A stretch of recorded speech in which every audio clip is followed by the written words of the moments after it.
For a high majority of the DC Universe movies, the screenwriters and directors have had an extreme dissonance in understanding what these characters are about in the comics versus how they should be adapted in a hyper-reality, much like our own, which would be the movies. And Harley Quinn's fantabulous adventures with the Birds of Prey, aka Harley Quinn and Birds of Prey, ultimately suffers because of it. Now, to some degree, this movie is fun and enjoyable up until the halfway point where Harley's Deadpool-esque narration becomes redundantly annoying, but the overwatching issue is that this movie is devoid of logic considering it lacks a Batman. To further explain this, prominent members of Batman's rogue gallery such as Victor Zsasz, who was a known mass murderer, Black Mass, who is too known as a sadistic mass murderer that runs a cult, Harley Quinn, who was again a mass murderer, and remember, she participated in the murder of a child and is rather famous for it, but for some reason that can't be explained, they're all walking around the streets of Gotham like they own it without any problems whatsoever. But in addition to that, these characters, despite their identities being public knowledge,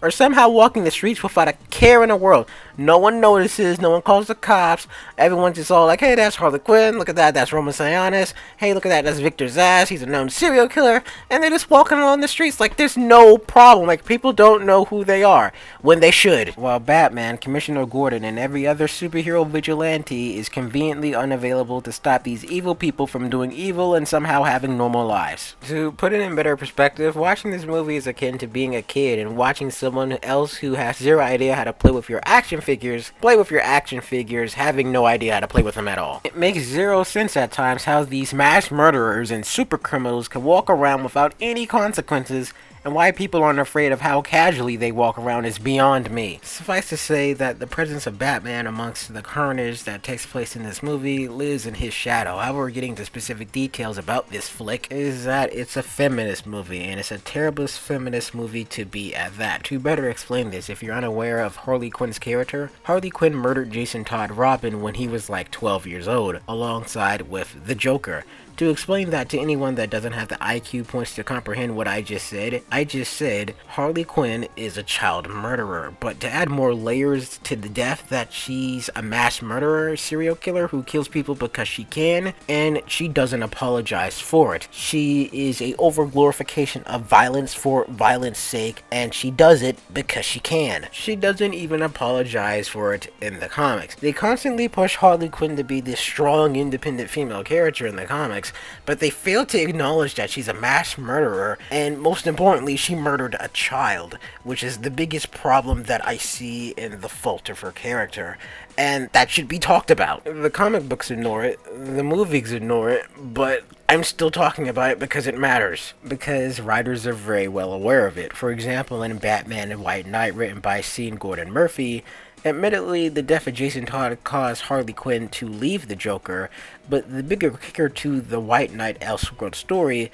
is that Harley Quinn actually apologizes to Batman for what she did, and the biggest plot twist in the White Knight universe is that she actually had saved Jason Todd, and Jason Todd has been alive this entire time within that universe, but he hasn't told Batman that he's alive because he's mad at Batman for not killing the Joker. This means that writers are very well aware that Harley Quinn is a terrible character, but they fail to fix the crux of her problem because eventually they gotta get back together. When I say they get back together, I say Joker and Harley Quinn, because when they're together, they get the most money. But getting back to the point of hand here, the point I'm making here is that Harley Quinn doesn't show a lick of remorse for the shit she does, and that shouldn't be romanticized as something heroic or hell, it being something to be put on a pedestal. To put it into better perspective, during the course of this movie, she puts a child around the same age as Jason Todd in mortal danger, or better yet, constant mortal danger, where she's surrounded by death and psychopaths that are trying to kill her. She's even considers some point in this movie that she should sell the child to Black Mass because she values herself more than she does this kid. And if that doesn't tell you something about this character, I don't know what else I can say. I'm sorry. sorry. Though this moment is played up for laughs, and Harley was all like, oh man, I had this plan this entire time and I was gonna pretend to sell you, but that was my real plan. We all know that plan was bullshit and was never gonna work. I don't care what you say about Harley. I don't care what her backstory is, how fucked up she is, what drugs she's on, what abuse she suffered, what depression she has. She shouldn't be put up on a feminist icon's pedestal and have a spotlight where she's basically the forerunner of feminism when she's this super fucked up character that can't even acknowledge her own faults. She's a terrible person, and someone shouldn't be imitating that. That's the point I'm trying to point out. Now, I understand this movie is just a movie and movies are fictional, but with the go, go, go girl power theme shown throughout the movie featured so boastfully, it's something you have to acknowledge that Harley Quinn is a terrible character. She is not a hero. And discussions about the nature of the character has to be talked about, considering she's a sociopathic narcissist who seeks attention. But they'll not get into a big rant about this. Strictly talking about the narrative of this non-grandiose movie, let's see. The movie revolves around, I can't say it, bootleg Cassandra Cain, played by Ella J. Bosco, who has zero relations with her comic book counterpart, therefore automatically this movie loses 2 points for comic book accuracy, making me feel depressed. Anyway, it has this Pulp Fiction-esque MacGuffin plot.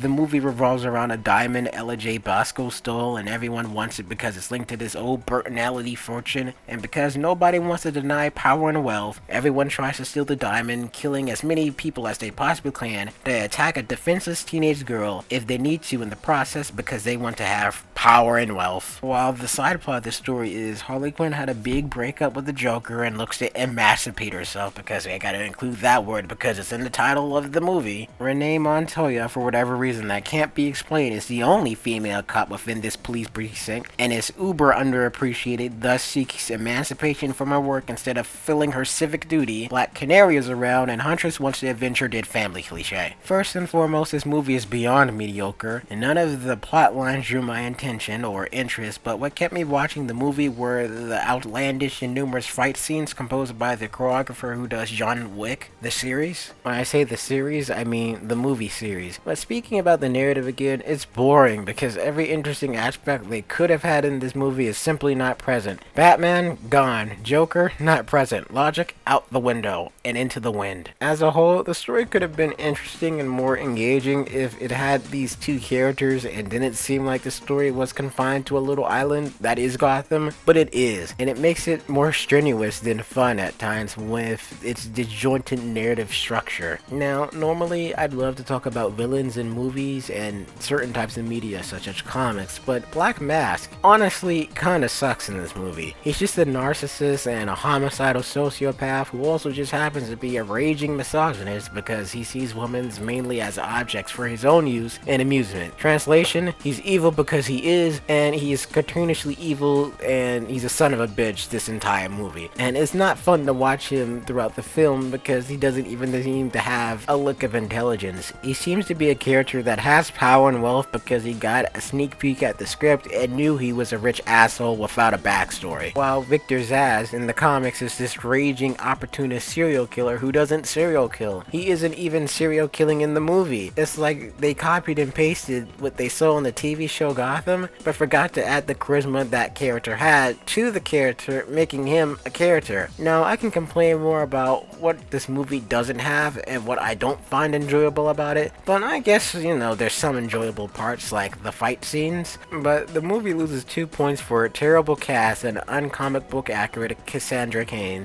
The movie also loses points for Black Canary's outfit because it sucks, meaning they should have grabbed whoever did the costume design from the Arrowverse shows and just gave her that outfit.